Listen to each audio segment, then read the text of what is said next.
Hello friends, मैं कंचन आपका अपने चैनल पे बहुत-बहुत स्वागत करती हूँ और आज हम देखेंगे भूगोल टेस्ट सीरीज के अंतर्गत पर्यावरण भूगोल का नेक्स्ट पार्ट नंबर 8। ये टेस्ट सीरीज यूजीसी नेट के साथ-साथ यूपी पीजीटी, यूपी टीजीटी और असिस्टेंट प्रोफेसर के एग्जाम्स के लिए काफ़ी हेल्पफुल है। आज का जो क्वेश्चन सीरीज है वो है 176 से 200 तक। और तो आइए एमसीक्यू स्टार्ट करते हैं। क्वेश्चन नंबर 176 है, ये पूछ रहा है नीचे दो कथन दिए गए हैं। एक को कथन ए कहा गया है, दूसरे को कारण आर कहा गया है। नीचे दिए गए कोटों से सही उत्तर चुनिए। हम देख लेते हैं असर्शन। यह वन नीति 1952 में घोषित की गई, जिसमें वर्ष 1988 में संशोधन किया गया। कारण है कि नीति का मुख्य आधार वनों की सुरक्षा, संरक्षण और विकास है। ऑप्शन ए है।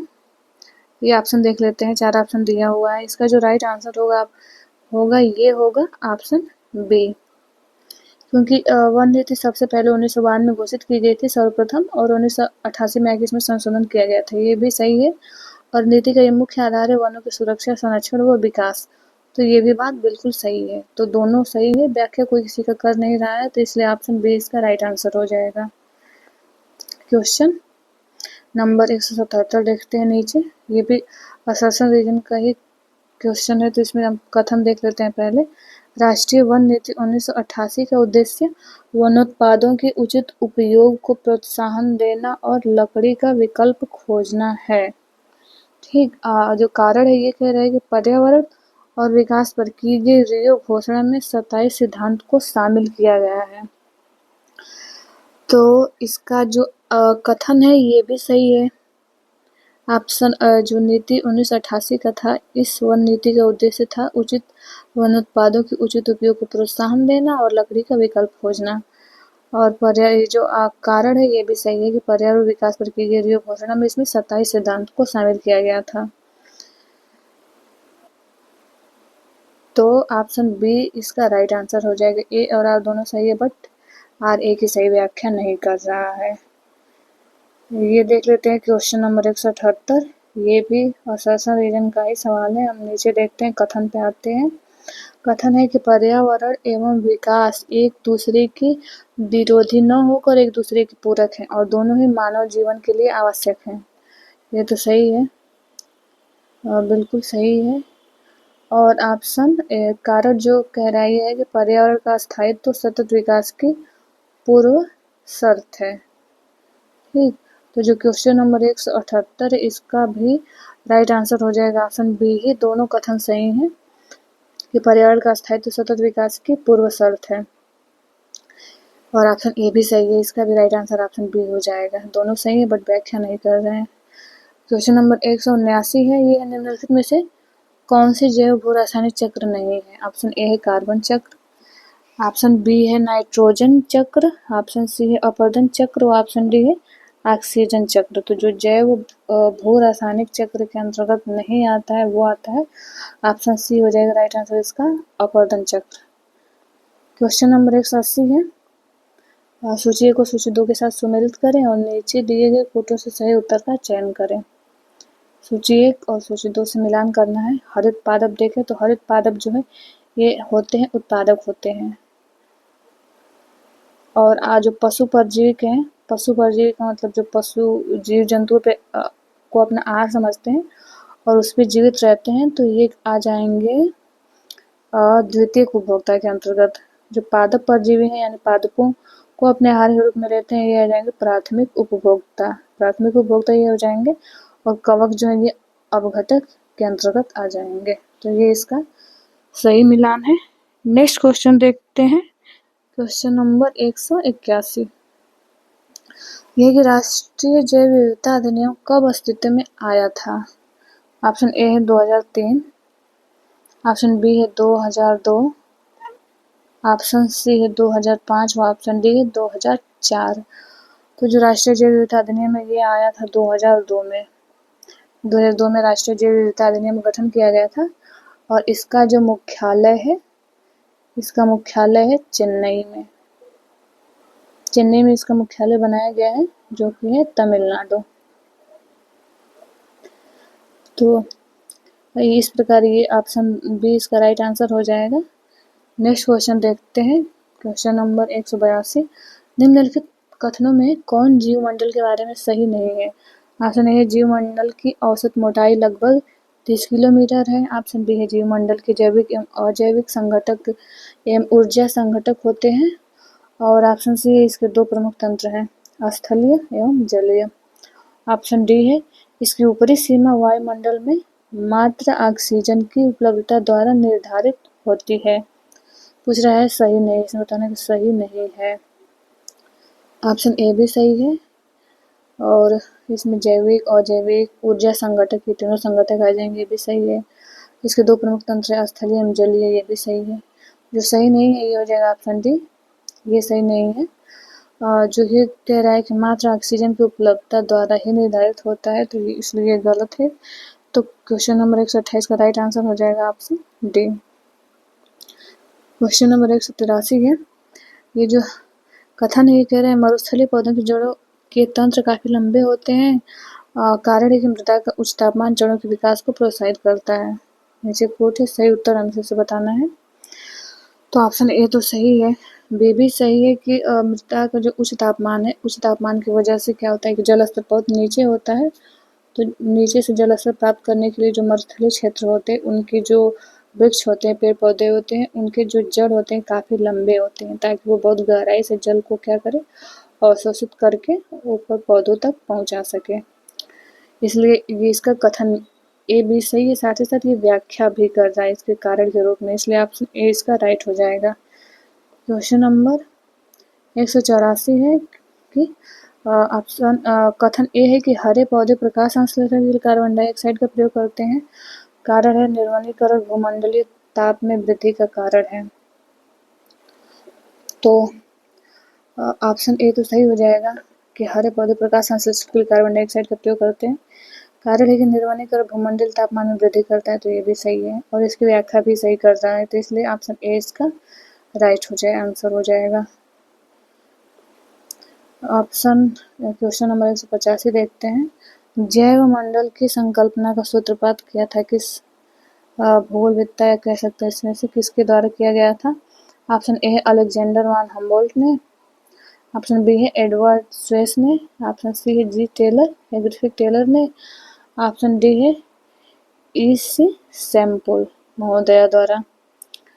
तो जो जैव मंडल की संकल्पना है इनका सूत्रपात किया गया था एडवर्ड स्वेस द्वारा जैवमंडल की संकल्पना का सूत्रपात किया गया था। क्वेश्चन 186 इको डेवलपमेंट का तात्पर्य है क्या है? ऑप्शन ए त्वरित गति से आर्थिक विकास करना।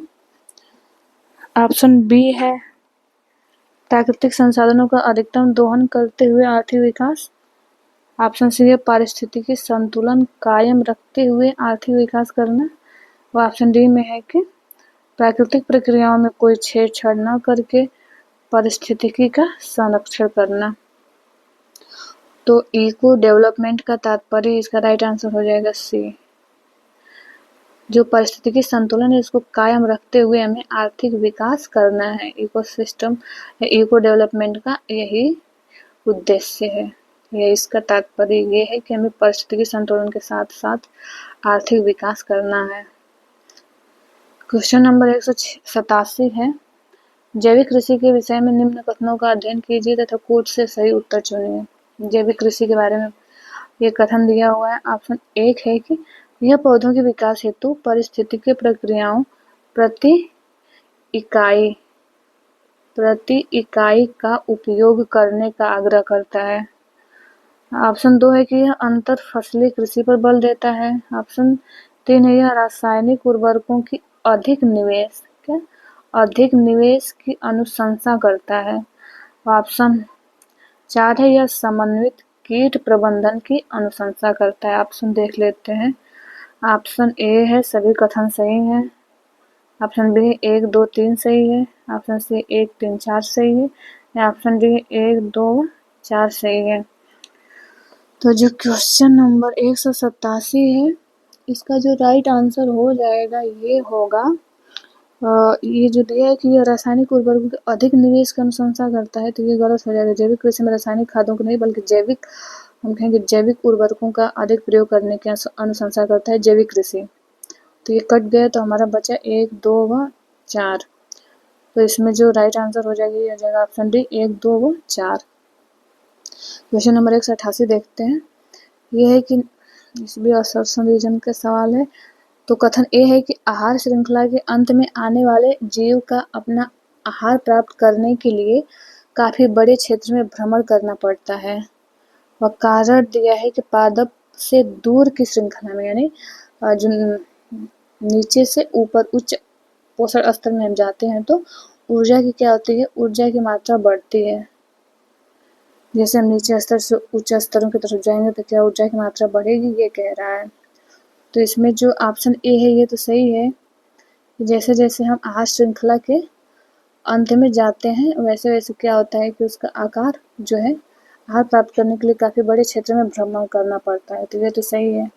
जैसे जैसे जीवों का आकार बढ़ता जाता है उनका जो क्षेत्र होता है भ्रमण करने का, आहार प्राप्त करने का या शिकार प्राप्त करने का, वो क्षेत्रफल बड़ा होता जाता है। इसलिए ऑप्शन ए सही हो जाएगा।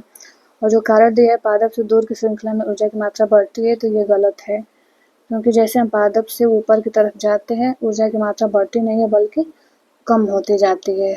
ऊपर की तरफ ये ऊर्जा की मात्रा जो है 1/10 ही उसको प्राप्त होगा। जैसे यहाँ पे 100 यूनिट है तो इसका 10वां भाग ही ऊपर प्राप्त होता जाता है, तो यहाँ 10 मिलेगा, इसका 10वां ऊपर कम हो जाएगा तो यहाँ 1 मिलेगा। तो इस तरह से जो होता है कि उच्च स्तर में ये ऊर्जा की मात्रा कम होती जाती है। तो इसका जो ए जो है सही हो जाएगा और आर गलत है। तो 188 का आंसर हो जाएगा ऑप्शन सी। क्वेश्चन नंबर 189 देखते हैं। नीचे दिए गए कोट में से सही उत्तर चुनिए। अभी कथन ए है, कह रहा है कि बायोमास की प्रादेशिक परिसीमाएं विवेकाधीन होती हैं। कारण है प्रमुख प्रकार के सभी बायोमास सागर भूमि पर विद्यमान है। ऑप्शन है, ऑप्शन देख लेते हैं। ऑप्शन ए, बी, सी और डी दिया है। इसमें से जो होगा ये होगा, जो ऑप्शन जो कथन ए है ये सही है कि जो बायोमास की जो प्रादेशिक परिसीमाएं हैं ये विवेकाधीन होती हैं। वो जो प्रमुख प्रकार के सभी बायोमास सागर भूमि पर विद्यमान है, तो ये गलत है कथन। तो इसका जो राइट आंसर हो जाएगा ए, सी हो जाएगा, यानी ए सही है परंतु आर गलत है। नेक्स्ट क्वेश्चन देखते हैं। Question number 190। वे पौधे जो अपना जीवन दूसरों पर गुजारते हैं कहलाते हैं। ऑप्शन ए है एपीफाइटिक, ऑप्शन बी है हेलोफाइटिक, ऑप्शन सी है जेरोफाइटस और ऑप्शन डी है हाइड्रोफाइटस। तो इसका राइट आंसर हो जाएगा option A, epiphytic. Question number 191 देखते हैं। ये पूछ रहा है कि आर्द्र क्षेत्रों के आवास्य में विकसित होने वाली वनस्पतियों के अनुक्रम को कहा जाता है। ऑप्शन ए है जलक्रमक, ऑप्शन बी है प्राथमिक अनुक्रमक, ऑप्शन सी है स्थिरीकरण और ऑप्शन डी है स्थल क्रमक। तो इसका जो राइट आंसर हो जाएगा ये हो जाएगा ऑप्शन ए, जलक्रमक। क्वेश्चन नंबर 192 देखते हैं। ये है कि खाद्य श्रृंखला नीचे दिए गए में से किसी एक को संदर्भित करती है। ऑप्शन ए है एक देश से दूसरे देश में खाद्यान्न को स्थानांतरित करना, ऑप्शन बी है खाद्यान्न के भंडारण के लिए वेयर हाउस का बड़ी संख्या में निर्माण, ऑप्शन सी है खाद्यान्न का एक जैविक समुदाय से दूसरे को स्थानांतरित करना, ऑप्शन डी है सस्ते गले की दुकानों के माध्यम से खाद्यान्नों की वितरण प्रणाली की व्यवस्था। तो इसका जो राइट आंसर हो जाएगा ये हो जाएगा ऑप्शन सी, खाद्यान्न के एक जैविक समुदाय से दूसरे को स्थानांतरित करना। खाद्य श्रृंखला वो दर्शाती है कि एक जीव से या एक जीव समुदाय से दूसरे उसके उच्च पोषण स्तर के जीवों को उससे जो खाद्य का आपूर्ति होती है वो खाद्य श्रृंखला ऐसे बढ़ती जाती है। जैसे पादप हो गया, पादप पे निर्भर होते हैं टिड्डे, टिड्डे को खाता है मेढक, मेढक को खाता है सांप और फिर सांप को खाता है बाज। तो उच्च स्तर पे बाज हो जाता है। तो बाज के इस तरह से श्रृंखला एक क्रम से देखते रहते हैं कि खाद्य आपूर्ति कैसे हो रही है एक समुदाय के जीवों से दूसरे समुदाय के जीव में। नेक्स्ट क्वेश्चन देखते हैं। Question number 193। कथन ए है कि श्वसन के कारण बढ़ते पोषण स्तर के साथ ऊर्जा का सापेक्ष क्षय बढ़ता जाता है। ये सही है। जैसे जैसे पोषण स्तर बड़ा होता जाता है, पोषण स्तर उच्च होता जाता है, वैसे वैसे जो ऊर्जा का सापेक्षिक क्षय है वो भी बढ़ता जाता है। क्योंकि जो कार्य देखते हैं, यदि एक कार्य के बढ़ते पोषण स्तर के साथ जंतु को अपना आहार प्राप्त करने के लिए अधिक चलना एवं कार्य करना पड़ता है। तो ये सही है, क्योंकि जो बड़े जीव होते हैं, बड़े पोषण स्तर के जीव होते हैं, उनको अपने आहार प्राप्त करने के लिए बहुत बड़े क्षेत्र में या कहें कि बहुत बड़े क्षेत्रफल में उनको विचरण करना पड़ता है। क्योंकि बड़े जीव होते हैं तो उनको आहार की अधिक आवश्यकता होती है और वो आहार उनके आसपास बिल्कुल नहीं मिल पाएंगे, उनको बहुत बड़े क्षेत्रफल में शिकार के लिए जाना पड़ेगा, गति करना पड़ेगा।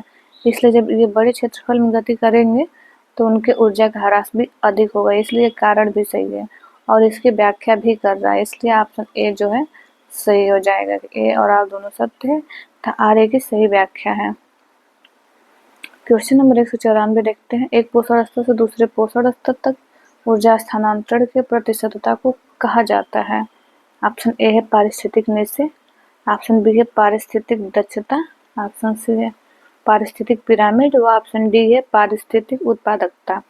तो जो एक स्तर से दूसरे पोषण स्तर तक ऊर्जा स्थानांतरण के प्रतिशतता को कहा जाता है पारिस्थितिक उत्पादकता। ऑप्शन डी इसका राइट आंसर हो जाएगा। नेक्स्ट क्वेश्चन देखते हैं, क्वेश्चन नंबर 195। निम्नलिखित में से कौन एक जलवायु परिवर्तन का जैविक संकेतक नहीं है? ऑप्शन ए है ऑक्सीजन आइसोटोप, ऑप्शन बी है जीवाश्मिक पराग, ऑप्शन सी है ड्यूरी क्रस्ट, ऑप्शन डी है वृक्ष वलय वृद्धि। तो जलवायु परिवर्तन का जो जैविक संकेतक नहीं है, ये हो जाएगा ऑप्शन ए ऑक्सीजन आइसोटोप, इसका राइट आंसर हो जाएगा। नेक्स्ट क्वेश्चन देखते हैं, क्वेश्चन नंबर 196।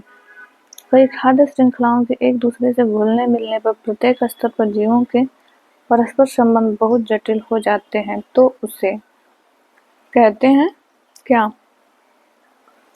ऑप्शन ए है भोजन श्रृंखला कहते हैं, ऑप्शन ए दिया है भोजन जाल कहते हैं, ऑप्शन सी है भोजन चक्र कहते हैं, या ऑप्शन डी है भोजन स्तर कहलाता है। तो दे रहा है कि कई खाद्य श्रृंखला एक दूसरे से घुलने मिलने पर प्रत्येक स्तर पर जीवों के परस्पर संबंध बहुत जटिल हो जाते हैं। तो इसका जो राइट आंसर हो जाएगा ये हो जाएगा ऑप्शन ए भोजन श्रृंखला, भोजन श्रृंखला के नाम से जानते हैं। क्वेश्चन है 197। खाद्यान्न श्रृंखला में पोषण स्तर 1 में निम्नलिखित में से कौन आता है? ठीक, ऑप्शन ए है बैक्टीरिया, ऑप्शन बी है मांसाहारी, ऑप्शन सी है मुख्य उपभोक्ता, ऑप्शन डी है पादप। तो खाद्य श्रृंखला में पोषण स्तर 1 पे जो आता है वो आते हैं पादप। ठीक, क्वेश्चन नंबर 198 देख लेते हैं। यह कि प्रथम सूची का दूसरी सूची से मिलान कीजिए, नीचे दिए गए कोड के उपयोग से सही उत्तर चुनिए। प्रथम सूची हो गई, ये हो गई द्वितीय सूची। देखते हैं उत्पादक, उत्पादक किसके अंतर्गत आ जाएंगे? वृक्ष, वृक्ष आ जाएंगे उत्पादक के अंतर्गत। बायोटा, बायोटा में सभी जीव जंतु शामिल हो जाएंगे बायोटा में। अजैविक तत्व है तो ये हो गया अजैविक तत्व वर्षा, वो अपघटक जीवाणु जो बैक्टीरिया होते हैं ये अपघटक का कार्य करते हैं। नेक्स्ट क्वेश्चन देखते हैं, क्वेश्चन नंबर 199। निम्नलिखित में से किस पारिस्थितिक तंत्र को बड़े शिकारों की भूमि का नाम दिया जाता है? ऑप्शन ए है सेल्वा, ऑप्शन बी है सवाना, ऑप्शन सी है प्रेयरी, ऑप्शन डी है टैगा। तो देखिए जो बड़े शिकारों की भूमि के नाम से जाना जाता है ना, इसे जाना जाता है सवाना को। सवाना को बड़े भूमि के नाम, बड़े शिकारों की भूमि के नाम से जाना जाता है। सवाना एक जो है घास क्षेत्र है, इसलिए एक प्रकार की उष्णकटिबंधीय घास क्षेत्र है सवाना, जिसमें क्या होता है कि बहुत लंबी लंबी घासें, लगभग 7-8 मीटर लंबी घासें पाई जाती हैं। और तो यहाँ पे क्या होता है कि जो जीव जंतु होते हैं उन्हें भरपूर मात्रा में घासें उपलब्ध हो जाती हैं। तो यहाँ पे हमें बड़े बड़े जो वो घासें काफ़ी स्वास्थ्यवर्धक भी होती हैं, तो वो घासें खा के काफ़ी बड़े बड़े विशालकाय जीव जंतु उसमें तैयार होते हैं, इसलिए इसको हम बड़े शिकारों की भूमि के नाम से भी जानते हैं सवाना को, या सवाना घास क्षेत्र को। क्वेश्चन नंबर 200 देखते हैं। पौधों और जंतुओं की सर्वाधिक प्रजाति विविधता मिलती है, ये देख लेते हैं। ऑप्शन ए है शीतोष्ण पर्णपाती वनों में, ऑप्शन बी है उषडार्थ, यहाँ पे उषडार्थ हो जाएगा। उषडार्थ वर्षा वनों में। ऑप्शन सी अत्यधिक प्रदूषित नदी में, नहीं। ऑप्शन डी सवाना में। तो जो सर्वाधिक प्रजाति विविधता मिलती है ना, ये मिलती है उषडार्थ वर्षा वनों में। ठीक, इसका राइट आंसर ऑप्शन बी हो जाएगा। तो ये जो 200 क्वेश्चन आज का लास्ट क्वेश्चन है, और जो हमारा पर्यावरण भूगोल का टेस्ट सीरीज चल रहा था, ये आज लास्ट, ये टेस्ट सीरीज का लास्ट वीडियो है। फिर हम मिलेंगे नेक्स्ट वीडियो में एक नए टॉपिक के साथ, नई यूनिट के साथ।